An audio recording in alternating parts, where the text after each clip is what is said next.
Hey, thanks for joining us today. I'm meteorologist Taylor Cox, and we are talking about storms across a good portion of the country today.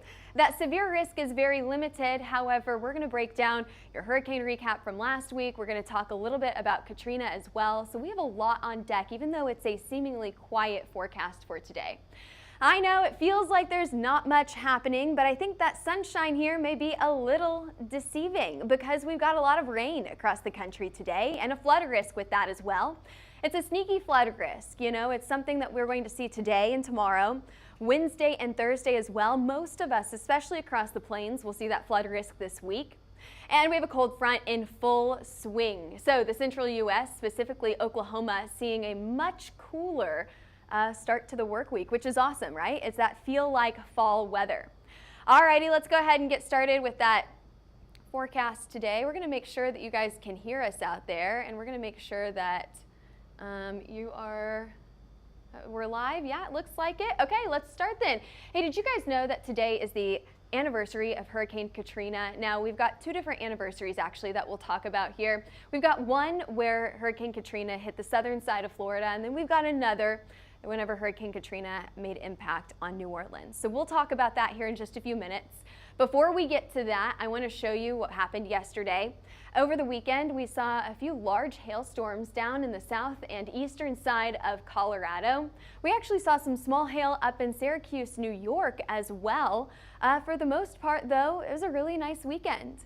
Temperatures were about average for this time of the year, cooling down, of course, today. It was a much cooler day today than what we saw last week. For your severe hazards today, it's pretty low. Pretty isolated down to the south and to Arizona. We've got a very, very low chance for severe weather tomorrow and on Wednesday, but don't let that deter you from watching the weather. We have a lot of showers and storms expected across the U.S. from a stationary boundary that's just hanging out across Oklahoma and in Texas right now. What this is going to do is this is going to trap in some moisture, and we're going to get day after day after day of rain, and that flood forecast is going to be very, very important for a good portion of the U.S. So we'll talk about that here in just a few minutes. We've already got ongoing showers and storms right now. We can hear it above our heads. It feels like a nice water feature in Oklahoma today. So we'll talk about that here in just a few minutes. Other than that, we've got a few showers and storms all the way out to the west. But I think the big story today is those cooler temperatures. 65, holy moly, 64 in Oklahoma City. It feels like fall. Get out those flannels and the sweatshirts and the scarf. I'm just kidding. It's not that cool yet. 64, 67 in Kansas City. It's really states divided because you can see a clear line where we are still sitting at the 90s in Dallas. If anyone is watching from Texas right now, you're probably saying, what cool down? It's still hot. All right, let's talk about your severe hazards today.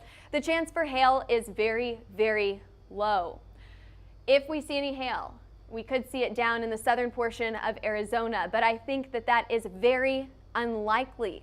What we will most likely see in this area will be high winds, so strong wind speeds are expected. 65, 70 mile per hour strong wind speeds are possible anywhere from Phoenix to Tucson, especially with some storms. So we're going to see storms coming up from Mexico across the border and into places like Tucson. Pretty widespread at this point, but a little bit more isolated in Phoenix.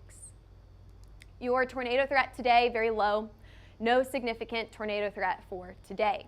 So I know that you're saying, all right, if there is a low hail threat, low tornado threat, we may have some strong winds here and there, then what are we watching the forecast for? I'll tell you, it's that flood threat. You are going to want to know about the flood threat for not only today, but also on Tuesday, Wednesday, and Thursday. We're also later on in the forecast going to do a recap of Hurricane Erin, and we'll do a little recap of Hurricane Katrina. Every day this week during the forecast, you are going to see information about Hurricane Katrina because we are now 20 years out from that anniversary. So we'll be talking about that storm and showing you some really, really impactful pictures here in just a few minutes. Let's talk about those storms down in Phoenix today. I told you that we're going to see storms coming across the border here, right along Highway 19 to Highway 8 here. From Tucson to Phoenix, you're going to see some widespread showers and storms, with storms a little bit more isolated and not as strong farther up to the north into places like central Arizona. Northern Arizona, you could get some rain in this area as well as a flood risk. So here again are your biggest hazards today. High winds, 65, 70 miles an hour, and scattered chances for flash flooding. Let's talk about the storms across the rest of the country, because yes, we've got I'm going to say shower after shower, but really what I mean is day after day after day of rain across places like Oklahoma, portions of Texas, New Mexico, Colorado, and even Kansas, trying to get in there by the end or middle of the work week. I'll just let you watch where the rain is coming in at. Today, tomorrow, I think I have a graphic for Wednesday. Right here. Okay, here we go. We'll talk about how much rain we're going to get in this area. We'll talk about those flood risks as well. It feels like these showers and storms just won't stop. So if you have an umbrella handy, keep it handy today. Keep it handy through the rest of the work week. We get a little bit of a break for storms on Wednesday, but I think that those storms come back into play on Thursday. So let's break this down for you. Let's talk about rainfall totals already. Last night we saw some really strong storms in the western side of Oklahoma. This actually brought some extreme wind right along the highway into places like Clinton and Weatherford. Now farther back into the city, this rain map has not updated yet. Still holding us right around 1 inch for the northern side of the city. However, I bet that will go up as we get that updated throughout the rest of the day. Again, shower after shower, storm after storm through the next 3 to 4 days. We are expected to get upwards of 2, 3, maybe 3.5 to 4 inches in some isolated areas. Again, it's not just today, but it's also on Tuesday, Wednesday, and Thursday where we have that flash flood threat across somewhere in either Oklahoma, Kansas, Texas, or even portions of Colorado. Now I put in my description down here. Your thought process through all of this. What do you think your thought process is today? I guarantee you there were people who woke up this morning and looked out the window and they said, rain, we needed this. But then tomorrow they're saying, hey, I needed to mow the lawn and it's still raining.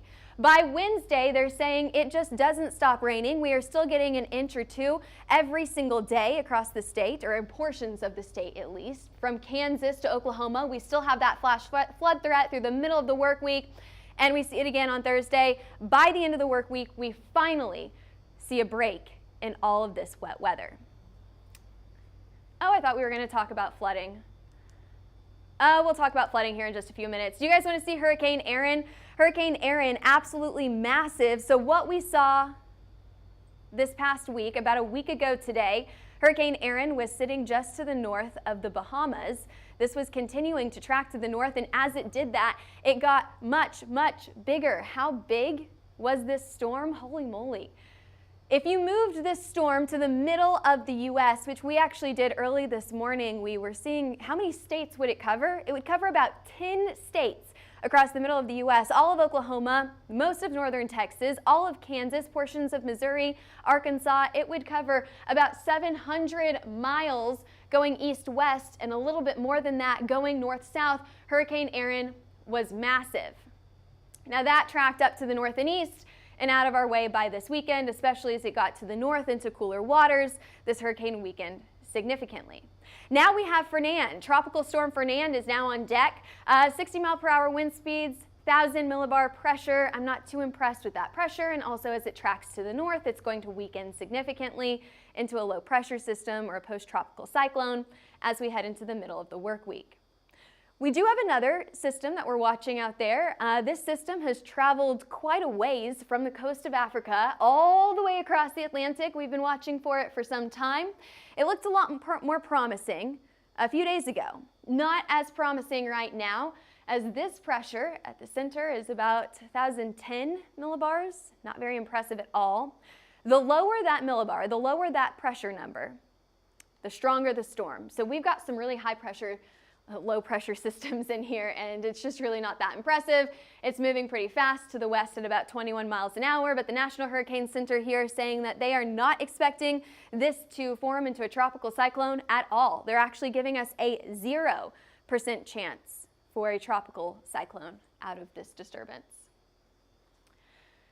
Now, if we go back, because you guys may be saying, okay, we saw a lot of activity last week, but it seems like things have slowed down this week.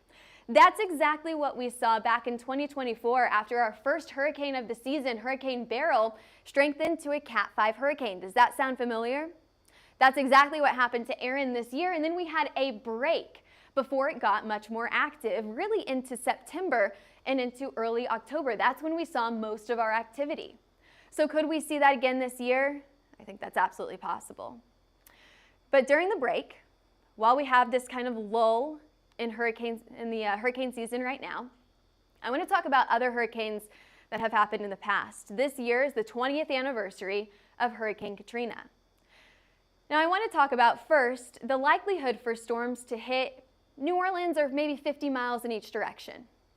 We've seen a lot of hurricanes hit in this area. New Orleans and Louisiana and Mississippi, they are no stranger to tropical storms at all. Tropical storms, hurricanes, we've seen a lot since 1950.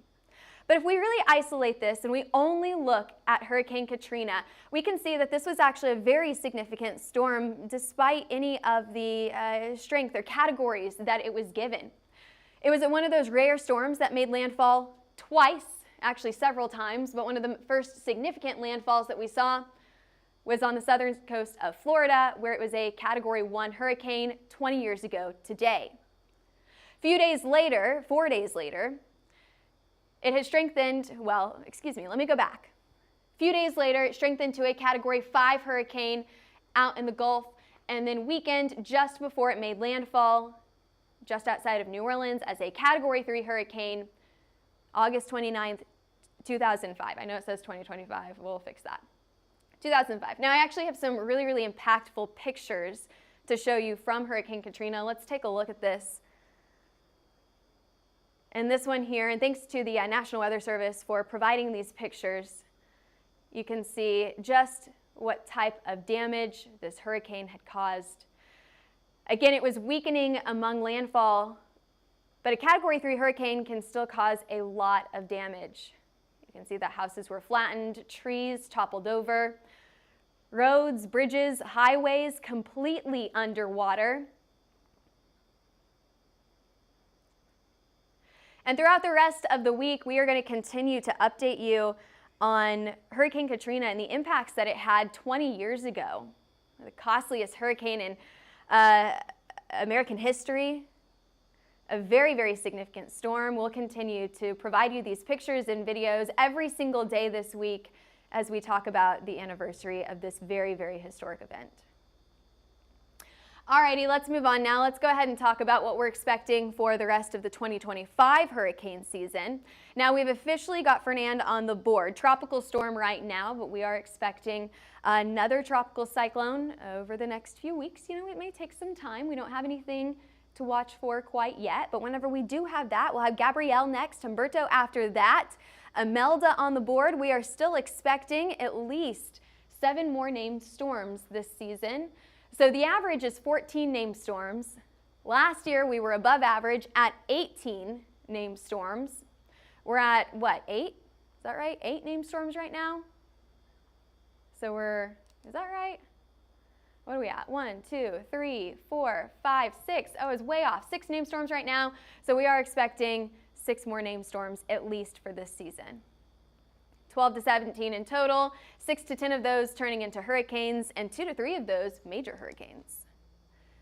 So we're expecting this season to be just about average, if not slightly above average. You know, it's very, very common to have a slow start to the season and then see things really start to pick up this time of the year. Usually our peak of hurricane season is September 12th or somewhere right in there, and then we'll start to see that decrease and that season start to slow down as we head into the end of September and early October. Now let's talk about that cooler weather. A lot of people excited about these cooler temperatures that we have at the door right now. Feels like fall out there, right? And just in time for hurricane season. Temperatures are about 10-20 degrees below average for this time of the year. You can see the coolest temperatures, or at least the most departure from normal, in Oklahoma, Kansas, and Colorado right now. I know that we're very grateful for this cloud cover. We're pretty grateful for this rain as well. And we are, of course, going to take any cooler temperatures that we can get in August. 60 degrees, or excuse me, highs in the 60s. There you go. For your high today, we've got the 50s and 60s on deck for early tomorrow morning. The 70s stick around through through the middle of the work week, and we may still see some 80s try to sneak back in there later in the work week, but still we'll take it as long as it's not feel-like temperatures in the triple digits. I think that we're very grateful for that here across the state. And here's the good news. These cooler temperatures are likely to last through the end of August and even early September. Yeah, your fall-like weather. We get a big sneak preview here. Temperatures are likely to be below average. Let's see.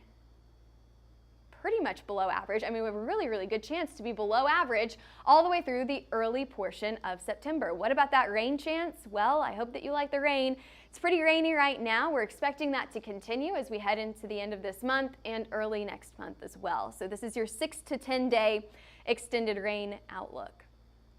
And there's your forecast. Thanks for joining us today. I'm meteorologist Taylor Cox, and you can follow us on all forms of social media.